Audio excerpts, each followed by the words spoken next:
Hello dear students, welcome you on General Study Preparation YouTube channel. This is the only channel where you get every kinds of content for all kinds of competitive examination. Today we'll discuss about the directive principle of state policy.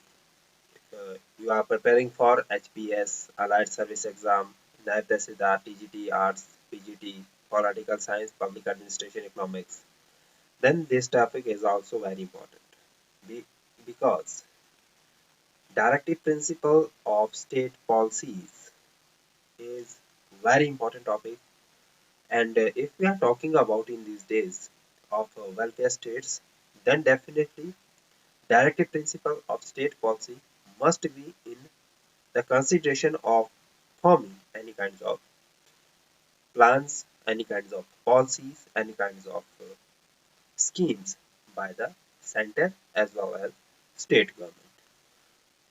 So we'll move with the directive principle of state policy mentioned under Part 4 of the Indian Constitution, भाग 4 भारतीय संविधान के article 36 से लेके 51 तक हमें directive principle of state policies देखने को मिलती है। बात करें directive principle of state policies की, तो बेसिकली जो directive principle of state policy है उसको हमने आयरिश कॉन्स्टिट्यूशन से लिया है, और इसके बाद इसकी जो फॉर्मुलेशन है उसमें अगर हम देखें तो गवर्नमेंट ऑफ इंडिया एक्ट 1935 से भी हमने इसमें काफी ज्यादा हेल्प ली है। उसके बाद 1947 में जब भारत आजाद हुआ तो आजादी के बाद की जो वेलफेयर एक कॉन्सेप्ट था हमारे लीडरशिप के माइंड में कि हम एक कल्याणकारी राज्य की स्थापना करना चाहते हैं, तो उसके लिए कहीं ना कहीं हमें राज्यों को ऐसे दायित्व देने जरूरी थे जिसके माध्यम से सरकार और एक राज्य लोगों के कल्याण के लिए, उनके वेलफेयर के लिए बेहतर से बेहतर स्कीम्स और पॉलिसीज को बना सके।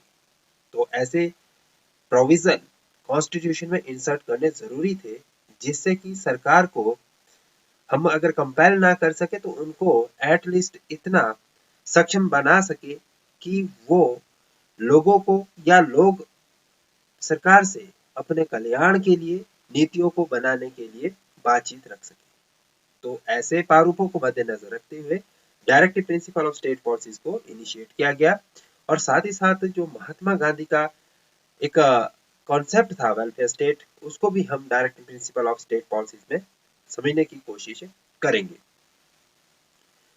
So this is all about the directive principle of state policies in the background. Directive principle of state policies are guideline to the state which has been written in the constitution. ये क्या है? राज्यों के लिए एक दिशा निर्देश है, एक गाइडलाइन है जो कि हमारे कॉन्स्टिट्यूशन संविधान में निहित है, और साथ ही साथ but you can't compel the state, here is written that कि आप स्टेट को या राज्यों को कंपेल नहीं कर सकते for the enforceability in a court of law, कि आपको जो directive principle of state policies में मेंशन किया गया है कि उसको आपको प्रोवाइड किया ही जाए। अगर गवर्नमेंट सक्षम नहीं है किसी एक पर्टिकुलर पॉइंट ऑफ व्यू में आपको कोई सर्विसेज देने में, तो आप उनको कोर्ट में नहीं एनफोर्सेबल कर सकते। While the fundamental right is enforceable in the court of law, अगर हम फंडामेंटल राइट यानी कि मौलिक अधिकारों की बात करें तो उनको आप कोर्ट से एनफोर्सेबल करवा सकते हैं। Directive principle is a set of instructions that have to be followed by the lawmaker while making the policy of the welfare, या लोगों के कल्याण के लिए जितनी भी नीतियों का निर्माण किया जाता है तो उस समय हमें directive principle of state policies को ध्यान में रखना होगा। ये किसमें कहा गया है? ये हमारे पास directive principle of state policies में मेंशन किया गया है। उसके बाद नेक्स्ट है कि the underlying object behind the directive principle of state policy. What are the underlying object or importance of the directive principle of state policies? इतनी महत्वपूर्ण क्यों कंसिडर किया जाता है directive principle of state policies को? तो उसके पीछे का जो object behind of the direct principal of state policy, या आप कह सकते हैं डीपीएसपी के पीछे गवर्नमेंट को एक तरह से ये गाइडलाइन देता है, guiding principle of the state policy. आप इसको क्या कह सकते हैं, guiding principles of the state policies कह सकते हैं। जितने भी राज्यों नीतियों का निर्माण करेंगे उनके लिए एक तरह से ये दिशा निर्देश होंगे कि किस तरह की आपकी नीतियों का निर्माण होना चाहिए, कैसे आप लोगों के वेलफेयर के लिए काम कर सकते हैं। वो सब चीजें किसमें निहित है, हमें किसमें हमें देखने को मिलती है, डीपीएसपी में देखने को मिलती है। The objective behind the directive principle of state policies is the welfare. Main point क्या है कि जो भी डीपीएसपी है वो वेलफेयर की बात करता है, कल्याण की बात करता है। कल्याण किसका, लोगों का, स्टेट का, राज्यों का। One of the important objective behind the DPSPs is to achieve the goal of welfare state, and the aim of DPSP is to improve the social and economic condition. This is the important point, social and economic condition of the citizen. यानी कि सामाजिक आर्थिक जो condition है लोगों की उसमें सुधार करना और लोगों को एक अच्छी लाइफ, गुड लाइफ प्रोवाइड करना। This is the main objective behind the DPSP. And beside of this, the DPSP act as a check and balance for the government so that in the upcoming election, a citizen of the country can cast their vote according to the performance of the previous government. यानी कि हमें इस तरह से mould किया गया है directive principle of state policies को कि लोगों को एक इवैल्यूएशन करने का मौका मिल सके कि किन पॉलिसीज को सरकार ने लोगों के कल्याण के लिए बनाया और कितना वो कारगर सिद्ध हुई, ताकि आने वाले इलेक्शन में सरकार को चुनते वक्त यानी कि वोट कास्ट करते वक्त हर इंडिविजुअल ये ध्यान रख सके कि किस सरकार ने उनके वेलफेयर के लिए काम किया है और किस सरकार ने उनके वेलफेयर के लिए काम नहीं किया। जिस सरकार ने उनके लिए वेलफेयर यानी कि कल्याणकारी नीतियों का निर्माण किया है उनके लिए पब्लिक वोटिंग करेंगी और जिन्होंने अगेंस्ट में काम किया है तो उनको वो एस्केप कर सकती है। This is the basic fundamental behind the DPSP. Then comes the classification of directive principle of state policy. First classification is social and economic character. First कि सामाजिक और आर्थिक तौर पे भी हम directive principle of state policies को विभाजित करते हैं। इसमें article 38 clause 1 of the Indian constitution talk about the social order based on justice and article 38 clause 1 says that it is the responsibility of the state to work for the welfare of the people. This is mentioned under Article 38 clause 1 that it is the core responsibility of the state. State यानी कि सरकार, सरकार यानी कि government की सरकार की ये कोर जिम्मेदारी रहेगी कि लोगों के लिए कल्याणकारी नीतियों का निर्माण करें, उनके सामाजिक आर्थिक आधार को मजबूत करें। And social order includes the laws and order and it also includes the public order and the security of the state. That's why it is the responsibility of the state to maintain public peace, public safety and public order. These three key points are important in the Article 38 clause 1. Next is principle of policy to be followed by the state for securing economic justice. That is under Article 39 of the Indian Constitution directs the states to follow the principle while making policy for the citizen. इसमें article 39 जो अनुच्छेद 39 है वो ये दिशा निर्देश देता है कि जब भी सरकार किसी भी तरह की पॉलिसीज बनाए तो उसमें लोगों के कल्याण के लिए पॉलिसीज बने। इसमें कहा गया कि man and women will have an equal right in the means of livelihood. यानी कि जीविका उपार्जन में आदमी और औरत को दोनों को समान अधिकार रहेगा। And it is the responsibility of the state to distribute the ownership and control of the material to the common people. ये क्या है कि खास तौर से सरकार की जिम्मेदारी रहेगी कि जो ऑनरशिप है या कंट्रोल है, ऑनरशिप और कंट्रोल दो वर्ड्स यहाँ पे इंपॉर्टेंट है, किसका मटेरियल यानी कि संसाधन, जो हमारे पास संसाधन है उनका इक्वल डिस्ट्रीब्यूशन कर सके। And it is the responsibility of the state to not discriminate on the basis of sex, which means men and women will have to get equal pay for equal work. किसी भी तरह का शोषण ना हो, किसका, मैन और women के बीच काम को लेके। ऐसा ना हो कि किस समान काम के लिए, समान कार्यों के लिए आदमी को ज्यादा रेम्यूनरेशन दिया जाए, आदमी को ज्यादा सैलरी दी जाए और औरत को उसमें कम सैलरी दी जाए, या विमेन्स को कम सैलरी मिलती है। तो equal pay for equal work जो प्रिंसिपल है वो भी हमें आर्टिकल 39 में देखने को मिलता है। And the state has a responsibility to ensure the health of the children and worker. स्वास्थ्य का ध्यान, किसका, बच्चों और कामगारों के स्वास्थ्य का ध्यान रखना भी सरकार की जिम्मेदारी रहेगी या राज्यों की रिस्पॉन्सिबिलिटी रहेगी। Under article 39 clause B also cover material resources for purpose of development, construction of the house, for the purpose of providing public facility like roads, playground, bridge, etc. This is the Article 39, and now we'll move with the next, social security character. Equal justice and free legal aids to economically backward classes. देखिए, हमारे समाज में बहुत सारे ऐसे वर्ग हैं जो कि आर्थिक और सामाजिक तौर से पिछड़े हुए हैं। जो सामाजिक तौर से पिछड़े हुए वर्ग है, सामाजिक यानी कि उनको समाज में एक समान दर्जा नहीं है, या उनको सामाजिक रीति रिवाजों से कुचला गया है, दबाया गया है, तो उनके लिए एक समान न्याय की व्यवस्था करना, साथ ही साथ फ्री में, मुफ्त में कानूनी सहायता प्रदान करना, ये भी सरकार की रिस्पॉन्सिबिलिटी रहेगी।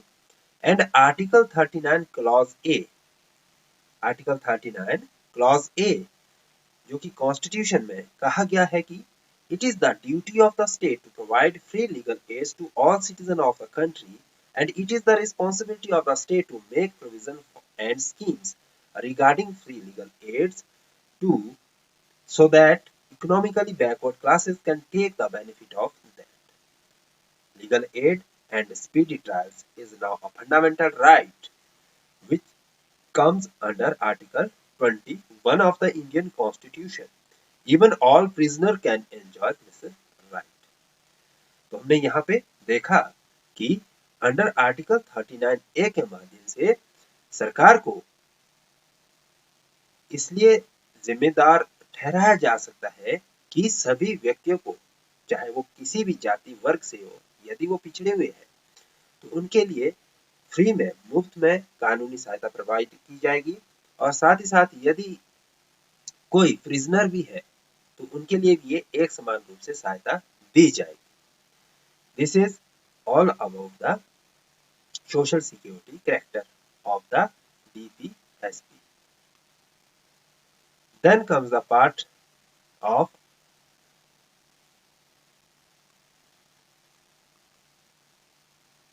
organizations of village panchayat. Article 40, जब हम आर्टिकल 40 की तरफ मूव करते हैं तो वहां पे हमने कॉन्सेप्ट देखा कि अब हमें जरूरत थोड़ा सा ग्रास रूट डेवलपमेंट की है। ग्रास रूट डेवलपमेंट का मतलब क्या है कि हमें इनिशियल स्टेज से, ग्राउंड लेवल से वर्क ऑफ प्रोग्रेस चाहिए। प्रोग्रेसिव एक्टिविटी हम ग्राउंड लेवल से बना सकते हैं। तो उसमें सबसे सहायता अगर कुछ कर सकती है हमारे देश में, भारत में, तो वो विलेज पंचायत कर सकती है। Article 40 says that Panchayati Raj system should be there. क्या चाहिए हमें? Panchayati Raj system. And it is the responsibility of the state to take all the steps for establishment of the Panchayati Raj. Panchayati Raj is a pillar of the Indian political system and it is the oldest form of lok local self-government. And Panchayat Raj election is the grassroots of Indian democracy. All the members of the Panchayati Raj are elected by the democratic process and Panchayati Raj system. Rajasthan was the first state to adopt the Panchayati Raj system. कौन सी state, कौन सा राज्य भारत का पहला राज्य था जिसने पंचायती Raj system को अडॉप्ट किया? वो था राजस्थान। दूसरा क्वेश्चन इंपॉर्टेंट है ये। And the election of the Panchayati Raj system is conducted by the state election commission. ये भी पूछ लिया जाता कि पंचायती राज सिस्टम के जो चुनाव होते हैं वो किसके द्वारा करवाए जाते हैं? तो वो करवाए जाते हैं स्टेट इलेक्शन कमीशन के द्वारा। So state finance commission provide the funds for the betterment of the Panchayati Raj system.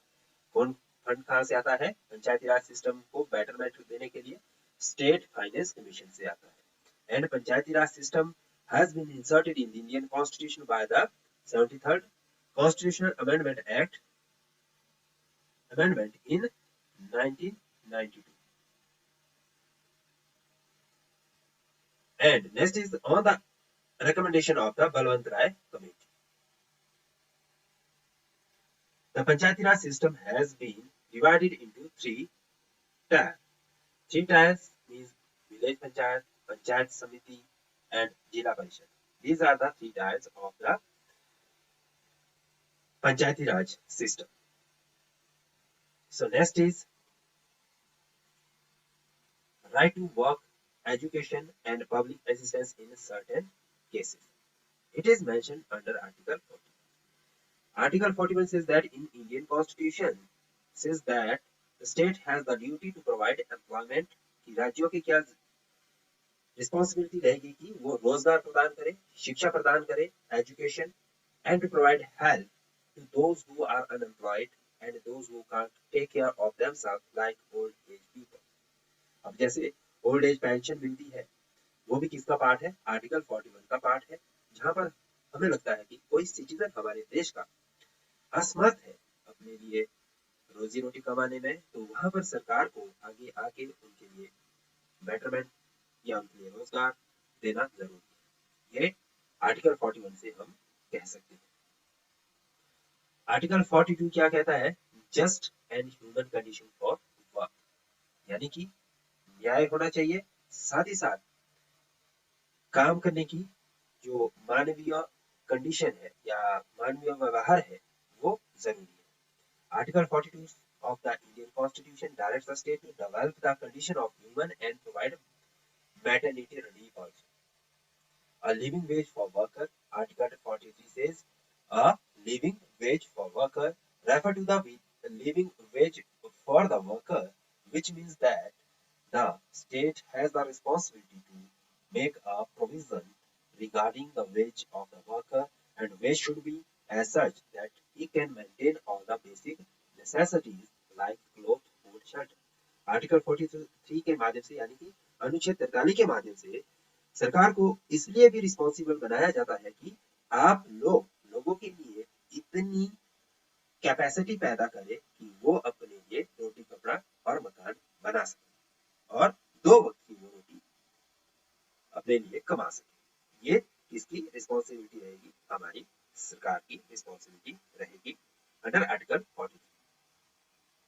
उसके बाद इसमें कहा गया है कि participation of worker in the management of industry. अब यहाँ पे क्या है, जो औद्योगिक प्रबंधन है उसमें वर्करों का पार्टिसिपेशन बढ़ा दिया गया ताकि जो हमारा कोऑर्डिनेशन ऑफ एम्प्लॉयमेंट है या coordination of employees and employer है उसको बढ़ा सके, उसको एनहेंस कर सके। वो हमें मिलता है पढ़ने को आर्टिकल 43A में। ठीक है। So Article 43A of Indian Constitution talk about the participation of worker in the management of industry. Article 43A says that through the legislation, state has the responsibility to secure the participation of the worker. ऐसा ना हो कि जो management है वो without asking from the worker अपनी मनमानी से, अपनी डिस्क्रिमिनेटरी नेचर से पॉलिसीज बनाए, उनके लिए नीति निर्देशन करे या डायरेक्शन दे, उसमें वर्कर का पार्टिसिपेशन होना जरूरी है। साथ ही साथ इसी माध्यम से इसके जो एग्जाम्पल हम देखते हैं तो हम देखते हैं कि काफी सारे ट्रेड यूनियंस बनते हैं या different kinds of unions groups बनते हैं, तो जो वर्कर को प्रेजेंटेशन करने का मौका देते हैं। उसके बाद नेक्स्ट हमारे पास मिलता है यहाँ पे देखने को यूनिफॉर्म सिविल कोड। ये इंपॉर्टेंट पार्ट है और इसको अलग से एक चैप्टर के तौर पे भी समझना जरूरी है, बट हम यहाँ पे यूनिफॉर्म सिविल कोड को इसी लेक्चर सीरीज में कंप्लीट कर लेते हैं। This article is based on all state must be brought into main stream of law, यानी कि पूरे राज्यों के लिए, पूरे सरकार, जितनी भी हमारी सरकार है या हमारा देश है, उस पूरे देश में एक ही कानून की व्यवस्था हो। सो इसमें क्या कहा गया, which was published in the Indian Express on 29 October 2020. It talks about the implementation and issue related to Uniform Civil Code. Article 44 of the Indian Constitution states that the state shall endeavor to secure for the citizen a uniform civil code. UCC इसको acronyms में बोलते हैं. And throughout the territory of India, the desirability of a uniform civil code is consistent with human rights and the principle of equality, fairness and justice. Uniform civil code से हम क्या access कर सकते हैं?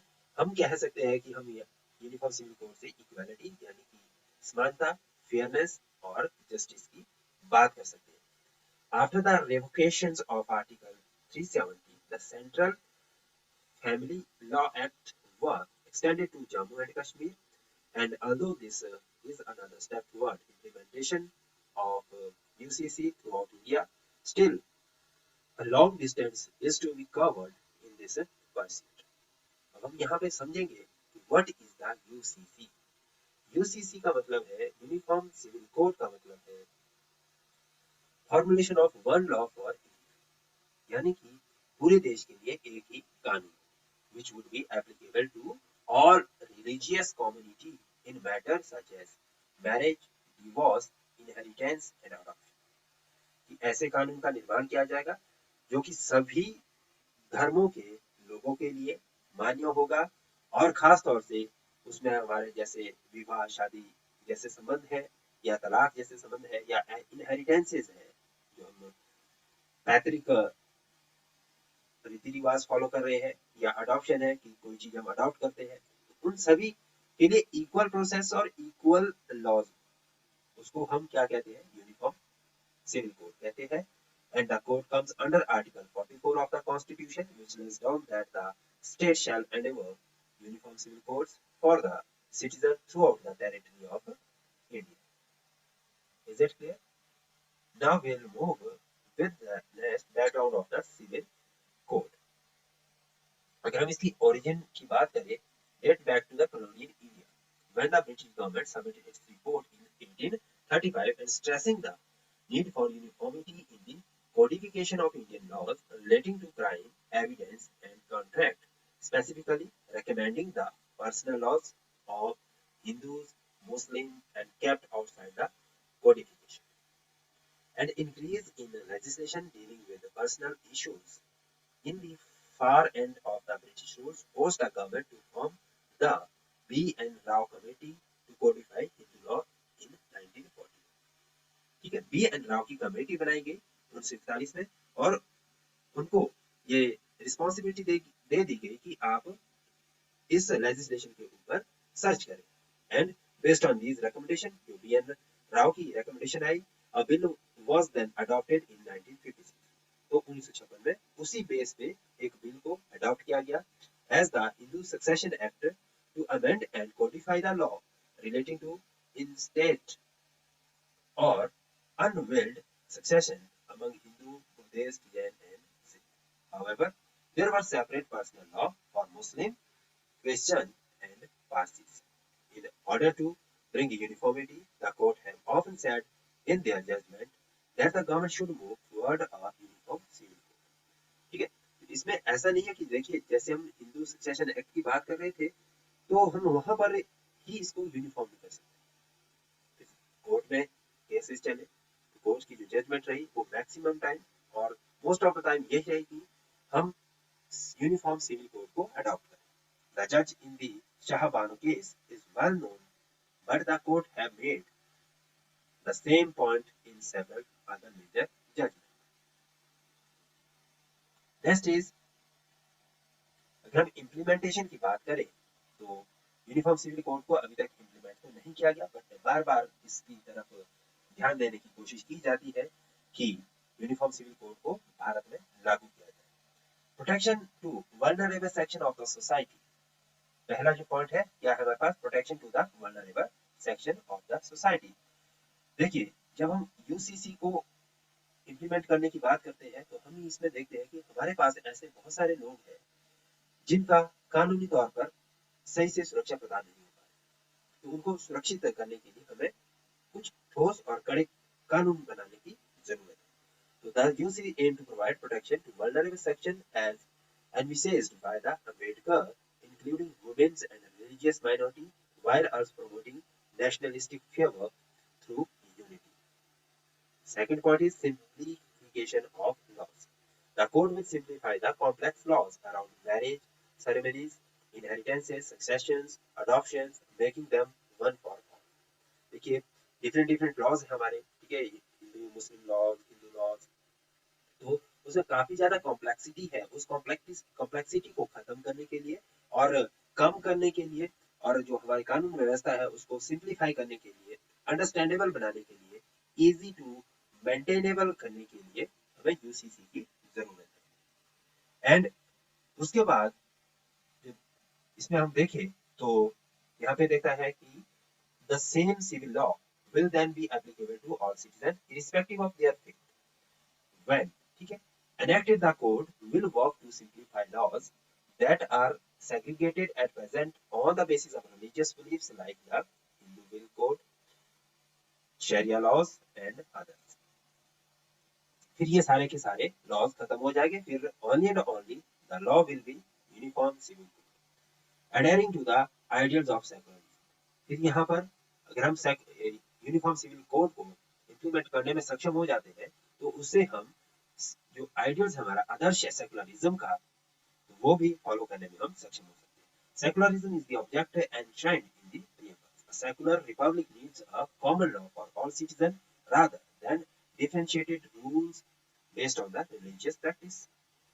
Next is gender justice. India has separate sets of personal laws for each religion governing marriage, divorce, successions, adoptions, and maintenance.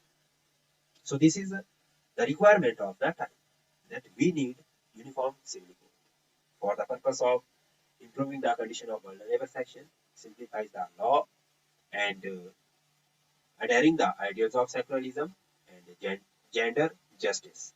These are the key points. Then comes the next part.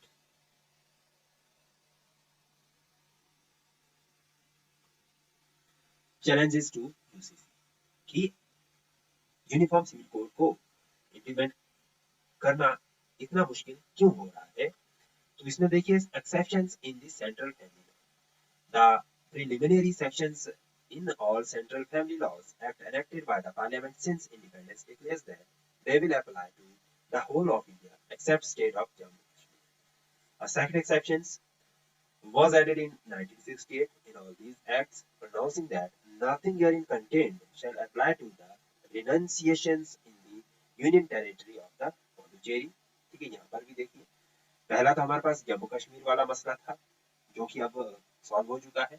अब दूसरा मसला क्या है कि union territory of Pondicherry में भी एक special kinds of act पास कर दिया गया है 1968 में, जो भी एक महत्वपूर्ण कंडीशन पैदा कर रहा है। उसके बाद नेक्स्ट हमारे पास है थर्ड एक्सेप्शन कि none of these act applies in Goa, Daman and Diu, यहाँ पर भी है।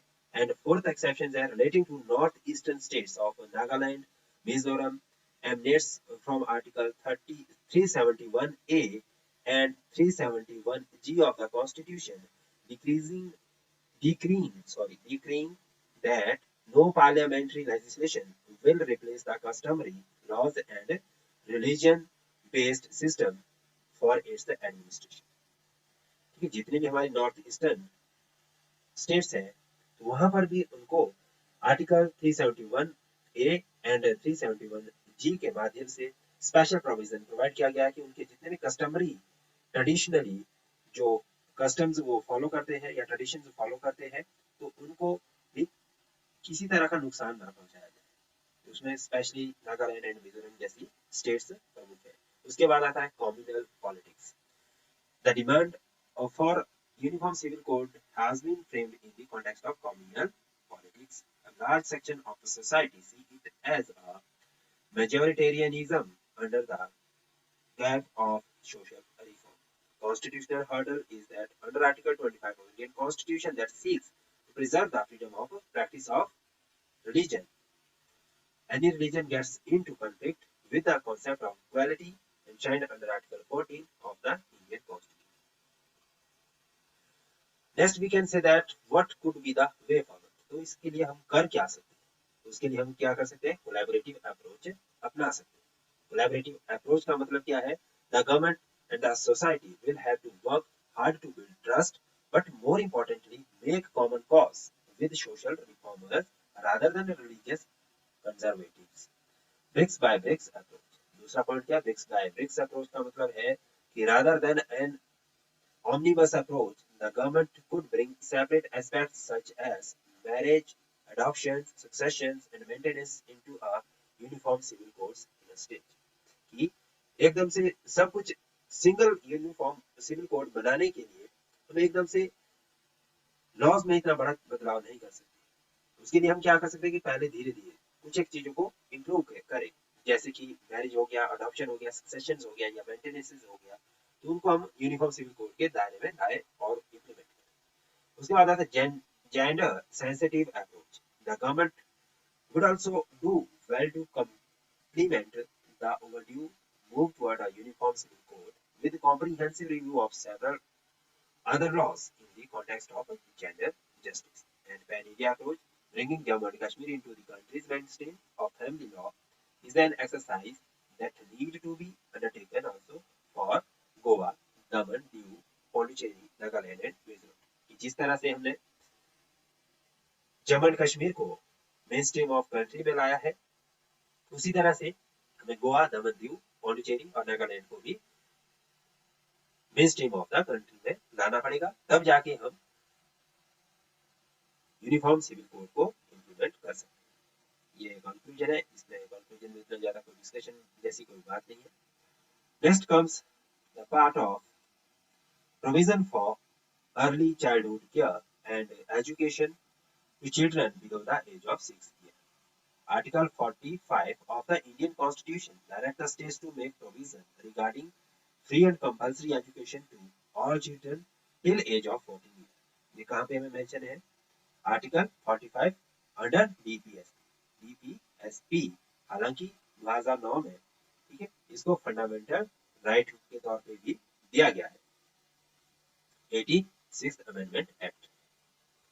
So in the reason behind the free education to all children is to eradicate the illiteracy rate, ठीक है, यानी कि जो हमारी साक्षरता दर है उसको बढ़ाने के लिए हमें फ्री एंड कंपल्सरी एजुकेशन करना पड़ा।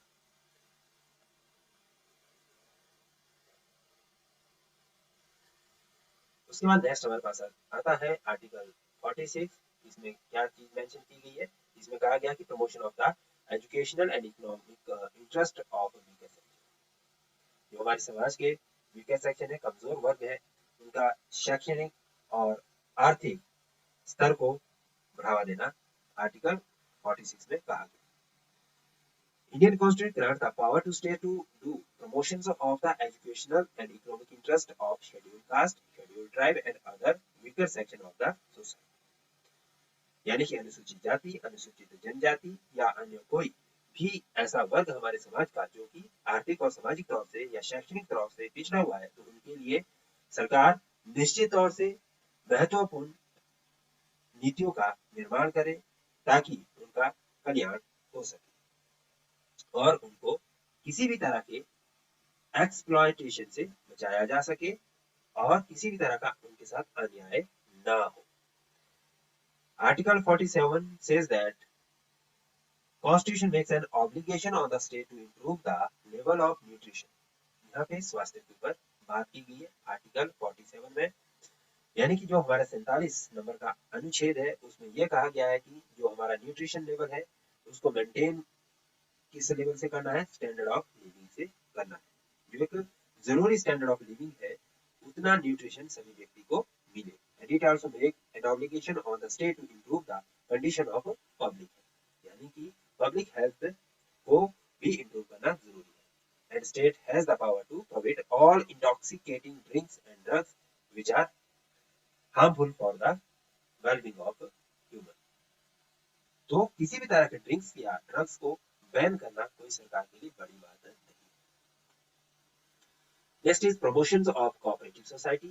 This is under here under Article 47 that the promotion of cooperative society has been added by the 97th Amendment 2011.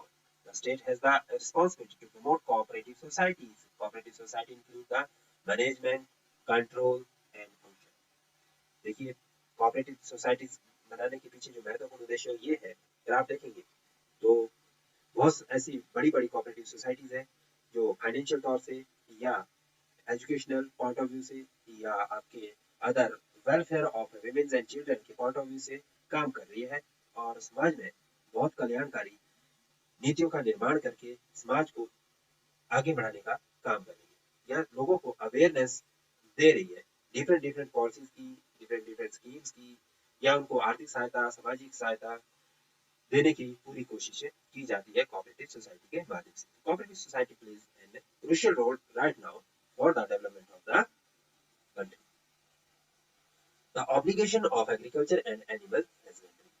Article 48 of the Indian Constitution talk about the organization of agriculture and animal husbandry, and it is the responsibility of the state to organize agriculture and animal husbandry. ठीक है? And Article 48 also directs the state to prohibit the slaughtering of cows and calves and another dairy animal. This is mentioned under Article 48. Article 48 में क्या दिया गया है कि सरकार चाहे तो जो काउज है, गाय है या बछड़ा है या कोई अन्य दुधारू पशु है, उनकी ठीक है स्लॉटरिंग करना, उनको मारना प्रतिबंधित किया जा सकता है।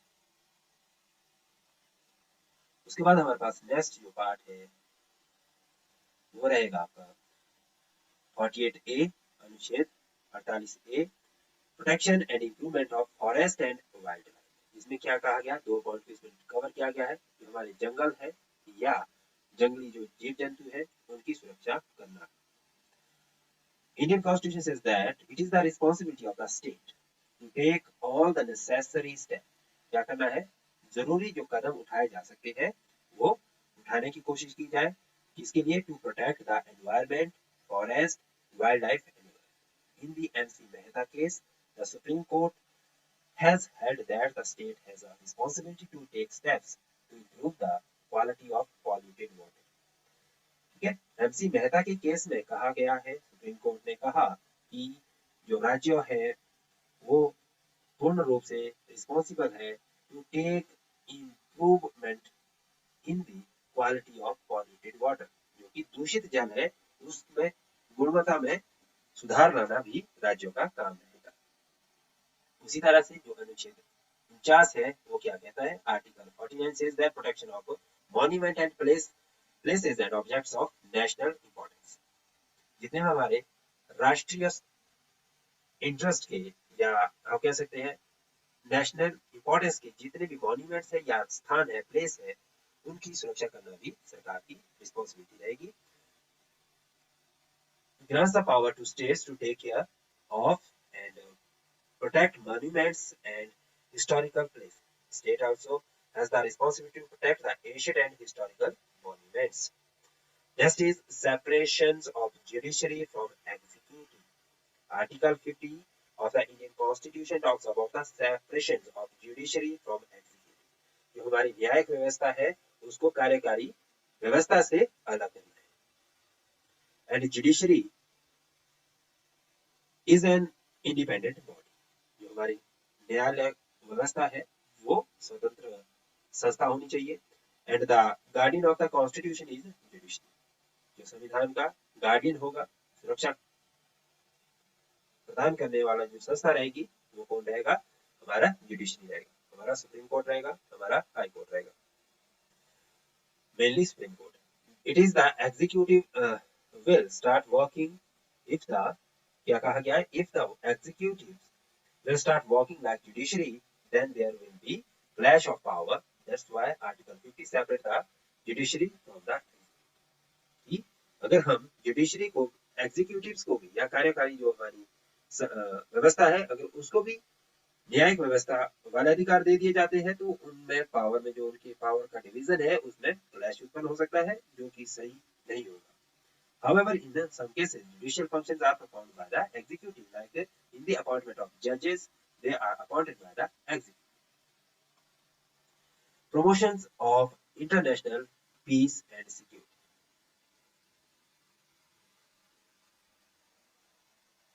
इसमें कहा गया article 51 of the Indian Constitution says that promotions of international peace and security, and it is the responsibility of the state to promote peace and security with another country.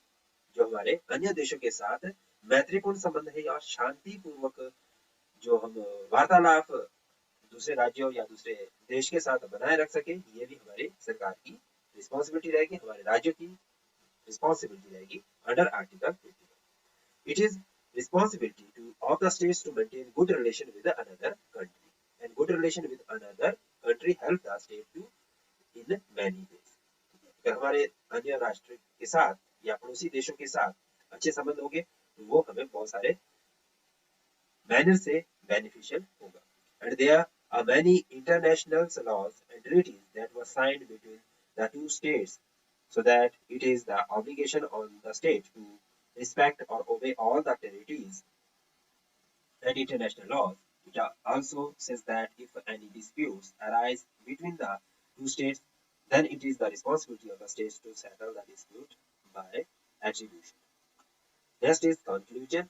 You can't deny the importance of the DPSPs, and it plays equivalent role. You can't adopt the direct principles just because it is not enforceable in the court of law, rather than they are the guiding principles for the state. And it is the responsibility of the state that these principles should be applied. And while it is the time of making law, however, it is not enforceable. Not enforceable in the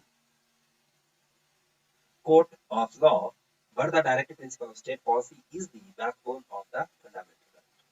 The main reason behind the direct principle of state is to strengthen the condition of the people, and it is just like structure and policy through which the government makes the law. Nowadays, there are many directive principles which are taking the shapes of fundamental right. So this was the topic of DPSP. Hope so you have understood everything about the DPSP, and if you find any kinds of problem, doubts, you can comment under this lecture. So thank you to watch this video.